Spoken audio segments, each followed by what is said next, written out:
On Asia Down Under today, join us as we journey through the enigmatic land of Cambodia. Pretty cool, look at that! Take a ride with Auckland's only Asian female big biker. And discover the many health benefits of rice. Hello and welcome to Asia Down Under.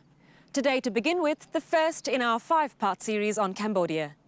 This country of paddy fields and celebrated temples is now well and truly open for business. For travellers, Cambodia creates a remarkable new destination in our globally travelled world.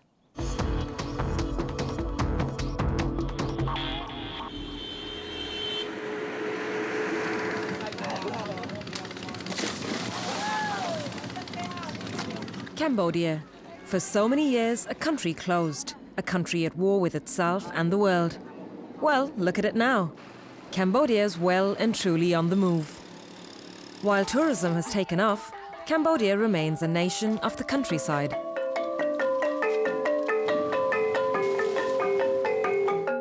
The Khmer Rouge regime is gone, and the Cambodian people have unreservedly opened their hearts to the world. With a history both wretched and joyful, Cambodia is a captivating place with a future bursting at the seams. So I've done my homework and here I am finally in Cambodia on the banks of the Mekong River. Cambodia to me has always been a really fascinating country, beginning from grade 5 when I was studying in India.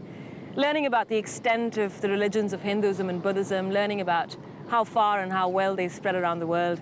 So coming to Cambodia is a sort of Mecca, a journey to Mecca for me, really. Cambodia's legendary Hindu temples, such as Angkor Wat, attract 1 million visitors each year.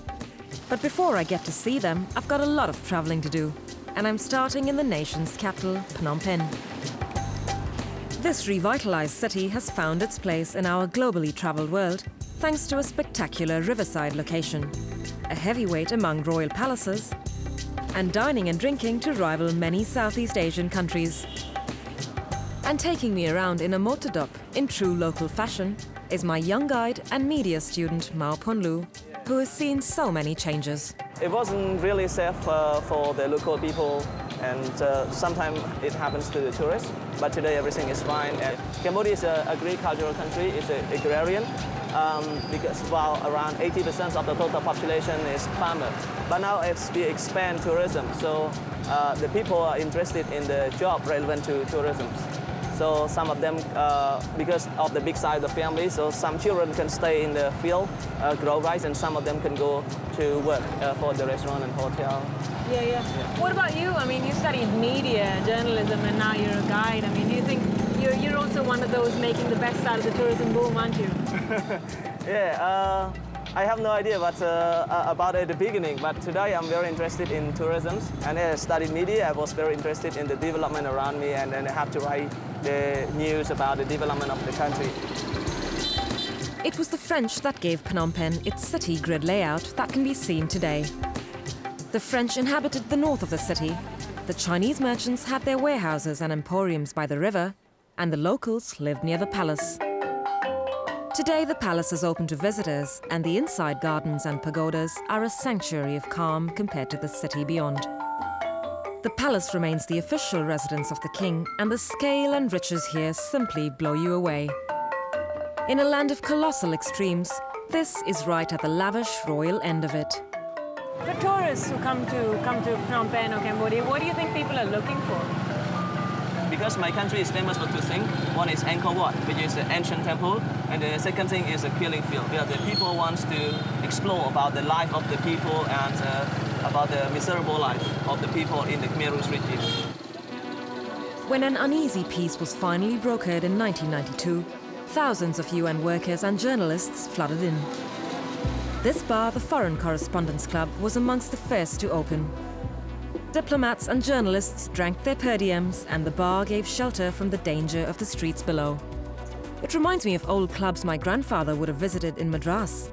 High ceilings with wooden rafters, ceiling fans suspended by epic long rods. There are more photographs on the wall than the wall itself. Striking photographs of the Khmer Rouge soldiers, here in suspended ordinariness. They seem more human than killing machines.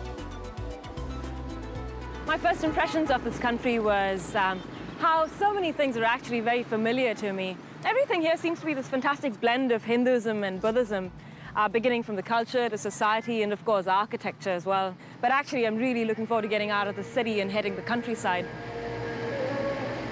And this soon reminds us I'm here in the monsoon. Cambodia has 2 seasons. For 6 months, it's hot and very wet. And for the other 6, it's dry.